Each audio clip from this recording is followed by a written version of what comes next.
Little draft update, guys. We're hearing who stayed and who went. So let's talk about the big names first. I want to hear you guys' thoughts. I'm right now at work, driving to a shooting. But look, guys, Andre Jackson of UConn, he's a really good point forward glue guy. He's staying in. He could be an early second, maybe even a surprise late first. Oscar Schwebe staying. I see him as a guy who's probably going to go in the second, maybe a priority undrafted guy who gets a two-way or guaranteed, you know, 2 year deal. Then you have Jordan Walsh, who's also staying in. He showed stuff at the combine, but the 3 point shot wasn't what we thought it was. However, Zach Edey's returning to college. Yep, Zach Edey's staying. All right, which I thought was funny. And for me, I thought the bigger thing was the fact that we're seeing, a lot of players like Olivier Maximus Prosper, the French Canadian. He's staying, and I think I want to hear your guys. Who were you shocked to see return? Who were you surprised to see stay? I think personally there was quite a decent amount of players to remain in the draft. All right. We saw Jalen Clark also, Chris Livingston. I mean, these guys must be getting good, reports from. But Dylan Mitchell returns to college. So does Emmanuel Miller. Okay. Two guys that return as well with Zach Edey.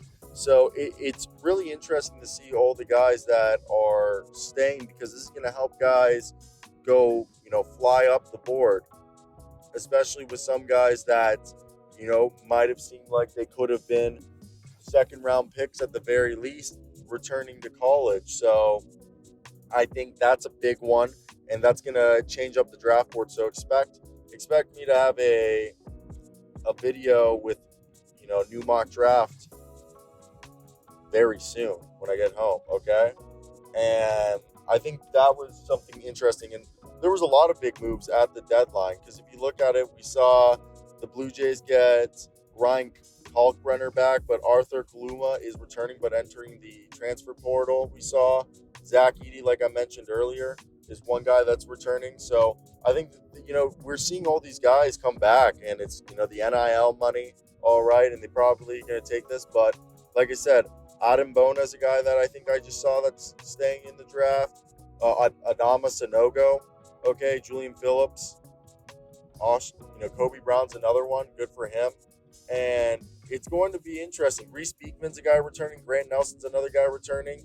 Coleman Hawkins and Terrence Shannon, okay, both opted to return to school. So that one, I guess Coleman Hawkins needs to show a bit more, but I was a big Coleman Hawkins fan, so I was a bit surprised with that one. Now, I want to hear your guys' thoughts down below. What do you guys think of, these guys? So I just want to make sure Adam Bona he's not going back. I'm pretty sure he did not go back. Oh, wait, Adam Bona returning to UCLA. Wow. So I just mentioned, I misread Adama Sanogo. Sanogo's staying in, but Bona's not. But Jalen Clark is not, okay? So, wow. I was surprised, okay? Maybe I'm stupid, but I thought our boy would stay in the draft. But, Josie A. Jordan James is another one that's pulled out. There's a lot of guys that pulled out, okay? Tyler Burton, okay, he's transferring from Richmond. A lot of news here. I'm not a college basketball guy, but if you are, a lot of stuff just happened. So have a good one. Let me hear your thoughts down below. What do you think of this?